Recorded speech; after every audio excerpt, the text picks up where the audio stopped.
Hello everybody, my name is Dennis Rael. I'm one of the founders of Los Bagels, and this evening we're going to show you how to make pan de muerto or dead bread, which we've been making for almost 40 years here at Los Bagels. Here's our mixer we have. Obviously at home you're going to have your own smaller mixer. You can mix this by home if necessary, but a mechanized mixer is a little bit easier to work with. Normally this process goes on, we mix the dough for about 15 minutes, and I will go ahead, and part of the recipe is to put the yeast in warm water and let it sit. Tonight we're going to accelerate that so you get a chance to see what we're doing. So we're going to start here with a little bit of yeast. All these proportions are in your recipe. And then we add the water. Obviously we have a dough hook here which we're able to use to start to mix this. So we'll just go ahead and mix up the yeast and water a little bit and then let it sit, like I said, for 5 minutes. Next I'm going to go ahead and add in the milk, the sugar, and this size recipe calls for 3 eggs. We'll go ahead and add in the eggs.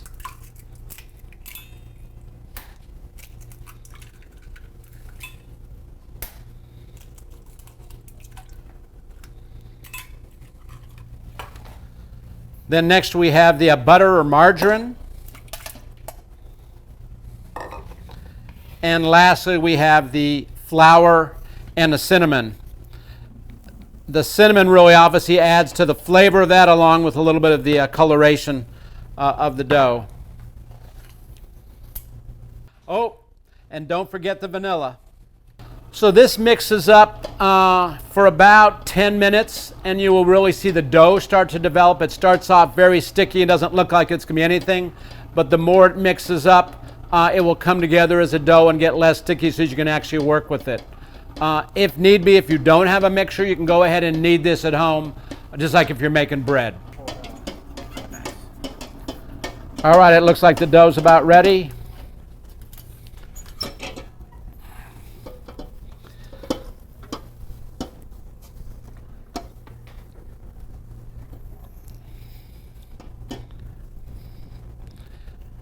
All right, so now we'll go ahead and start forming the dough.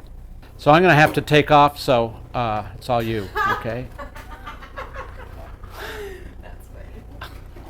Okay, so we've got some of the dough made here. You can see that the large piece of dough we have here. And what we go ahead and do, and we shoot for about 1/4 pound, 0.25, to make a pan de muerto for the different sizes that we have and or the different shapes. Traditionally, there are 3 different shapes that we make.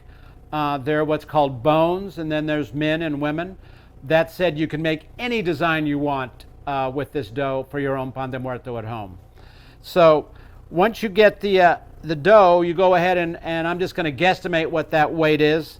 You get it off the large piece and you roll it around with your hand on the surface, and you're going to create a very smooth ball to be able to work with. Okay? So then once we have the balls, and before I go any further, I forgot to introduce, I apologize, is Maggie. She's been doing pan de muerto for about 15 years here, and is my helper this evening, which is great, so I sure appreciate it. So we're going to start with what's called the women and how to go ahead and form those. And here's a piece of this dough that ideally, if you have time, you can let it sit for about 10 or 15 minutes for it to rest and relax. And if not, if you're in a hurry, you can go ahead and take it right after it's out of the mixer. So here's the ball once again. And what we do is roll it out. Maggie, you can go ahead and do yours. Everybody has a little bit different style. And then you're creating a head. So you're putting more pressure on this body. It's kind of like a neck like that, and you can even go ahead and go in there with that. Then you take your palm and you press this side here, okay? Then what we're going to do is make the arms. And it's always critical that you fold the arms over, because if not, you'll see those little tips will burn real easily. Go ahead and flip it out like that. And then you can leave it just as that, and we'll go ahead and decorate it in a bit. And or you can go ahead, I'm going to steal Maggie's razor blade here. You can cross score them, which will make a really nice design once it comes bakes in the oven. Then you go ahead and just take these, and you're going to put it on parchment. Now this one, as you can see, I have a little bigger head than normal, but we'll just call that a cabezón, which means big head in Spanish.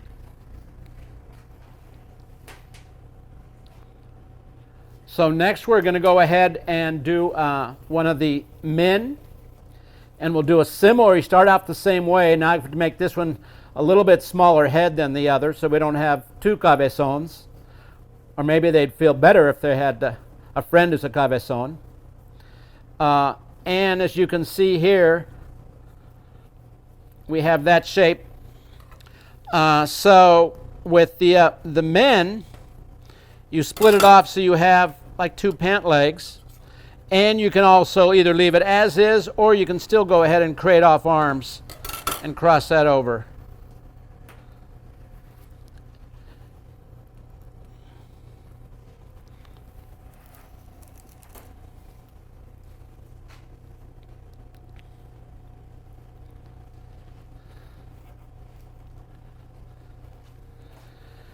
So lastly, the shape we have, which is a traditional shape, is called huesos, or bones.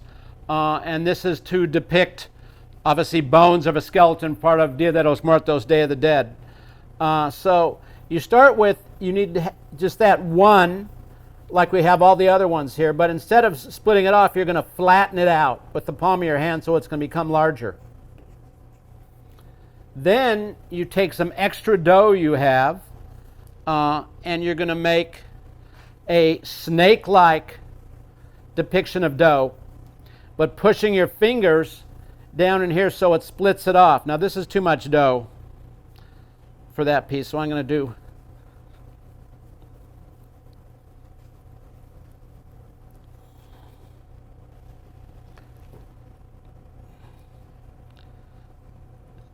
you can pinch a little bit here. This dough is so forgiving. It's such a great dough to use.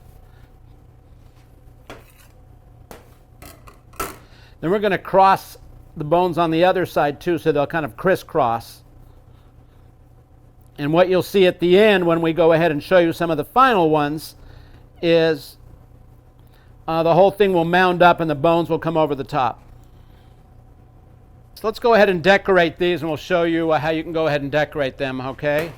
And Maggie and I will just share this tray here in decorating. So to decorate, we make our own colored sugar just by adding food coloring to sugar and then letting it dry. Then we also use these little jimmies, which are great. And lastly, in the bones, we use what's called caritas, which are little faces, which are made out of just flour and water and then hand painted. So what you do is first you go ahead and coat the whole thing with an egg wash, which is just an egg, and it's in your recipe, an egg and a little bit of water. And then you go ahead and decorate them with the different colored sugars. And these are 3 colors that we picked, but you can use any different colored sugar you want. Sometimes people even at home will use raisins for eyes. You can use other decorations and do that. There is not something that it has to be one way or the other here. So why don't I start egg washing, and Maggie, you can start decorating that half, and then I'll go to this half. Now make sure that you get all the egg wash on everything, because the sugar will not stick if there's no egg there. And I like how these different shapes of people are, but it's just like in real life, you have people who are different shapes and sizes, heights and weights, etc.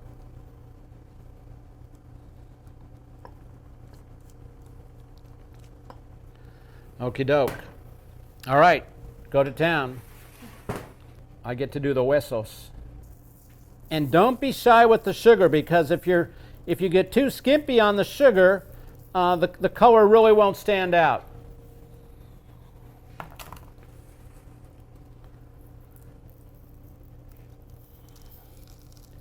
In doing this, I kind of think lots of times like if you've ever seen some traditional sand painting, it's done real similar that way here, picked up with the different colors.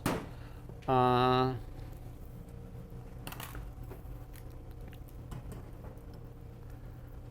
once again, there's no right or wrong on how to go ahead and decorate these.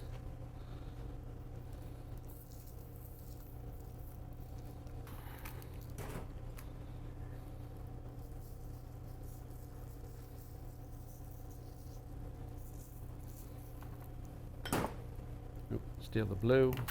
It's nice because your hands get all colored with the coloring.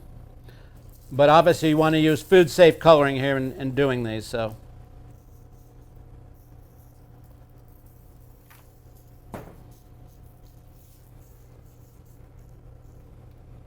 All right, here we are, and these are ready to roll. So we're going to go ahead and bake these for about 15 minutes, but keep an eye on them.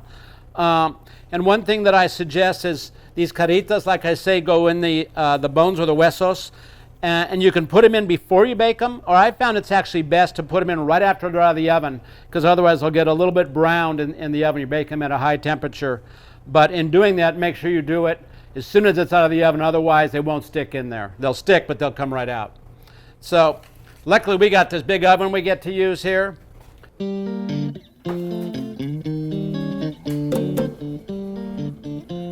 And here we have it.